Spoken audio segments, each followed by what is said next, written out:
so I'm guessing you want to know whether or not you should buy a MacBook Pro in 2020 or not. That's why I'm here, David. The title says, should I buy a MacBook Pro in 2020? Get on with it. People are trying to listen to you.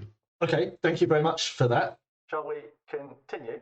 Keep the noise down in the cheap seats, please. Yeah, of course you should. It's a MacBook Pro and it's 2020. That's enough reason for you to want to buy a MacBook Pro. David, 2020 is like picking a random number. Just to say you should buy a laptop. You should buy a laptop because 1396 or ZYB. Could you explain? Isn't 2020 enough reason to just buy what it is that you want? I mean, it's lovely.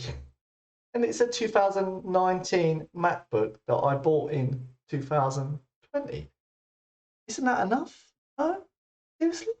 What more do you need? Funny voice? So get yourself down to the shop. Get yourself on Amazon. It's coming soon. Go to MacBook Pro, i9, 1 terabyte. The best you can put it in the basket and buy.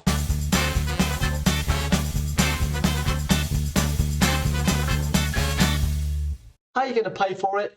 Finance it, get a bank loan, do whatever, but go and buy it today because they're awesome and they're nice and shiny, they're nice and thin, and it's just what you want. Just like I did. See, MacBook Pro, I've got one, it's real. I'm recording on it right now, by the way, that's why I can't pick it up.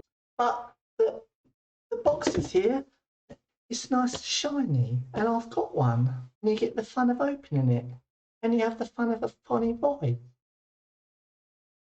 Let's be serious now. Should you buy a 2019 MacBook Pro Intel i9 1 terabyte for like just short of 3,000 euros? Yes. Why? You're asking why? It's the same thing I said to myself. Why do you want to spend 3,000 euros? Because they're awesome.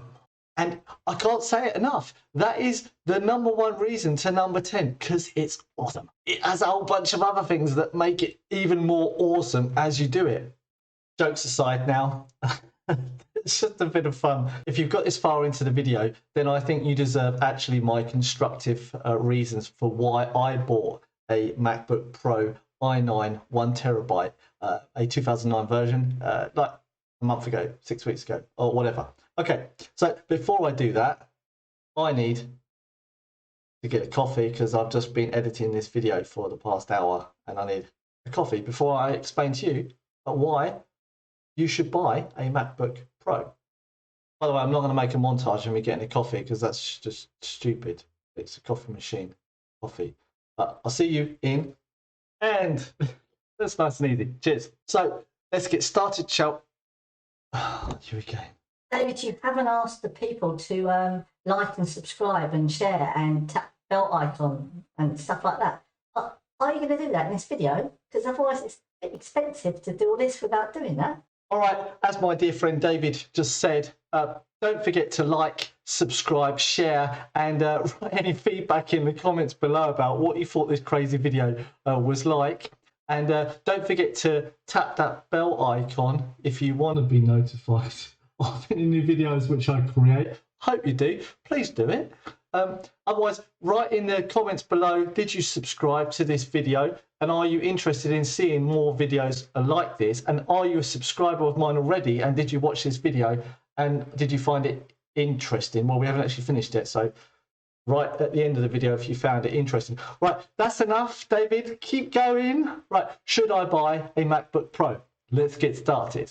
Hello, welcome to this video. My name's David Dawn and you are watching David's Videos. As previously mentioned multiple times, this video is all about whether or not you should buy a MacBook Pro 2019 1 terabyte and so on.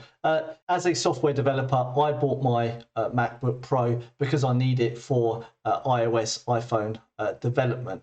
And if you're going to go and spend 1,500 euros, 2,000, then why not go and spend 3,000? It just actually I don't think I actually spent 3,000. It was like 2,700 or something like that. But by the time I bought the other components and stuff to go with it, it was like just short of 3,000 euros. Is it a lot of money? Yes, it is a lot of money, but awesome describes all of the things that you can do with it. Now, as an iOS developer, obviously it's key to be able to compile code and do all of the things that you need to do as a developer, because it's important and it saves time and stuff. But if you're a YouTuber and you want to create video and you want to create great content and stuff, then it helps with editing videos. And if you like watching films and so on, and you want to send it to the TV, that also helps.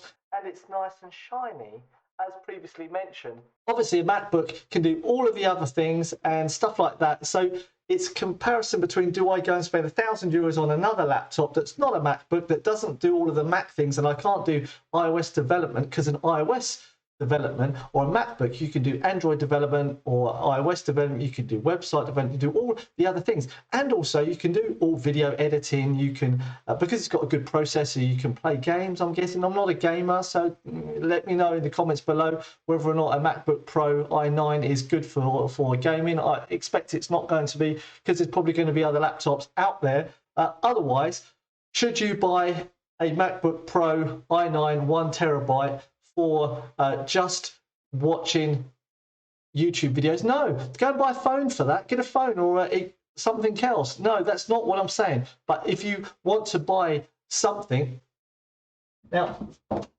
I was in discussion with my partner about whether or not she should buy the new iPad,